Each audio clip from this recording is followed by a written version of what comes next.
各位觀眾大家好，歡迎收睇7月15號天文台嘅天氣報告，我係張安邦。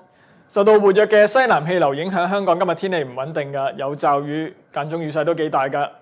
下晝多處地區錄得超過30毫米雨量，而自午夜起至到下晝4點鐘，見到香港島同埋本港嘅東部部分地區錄得超過50毫米嘅雨量㗎。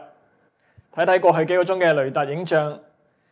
見到香港附近都有唔少嘅驟雨發展㗎，並且向東北橫過珠江口一帶。預料聽日仍然有驟雨同埋雷暴。香港今晚同埋聽日嘅詳細天氣預測，大致多雲，有驟雨同埋幾陣狂風雷暴。聽日初時雨勢有時頗大㗎，氣温會介乎26至29度。風方面吹和緩嘅南至西南風，離岸風勢間中清勁。睇睇未來幾日嘅天氣啊！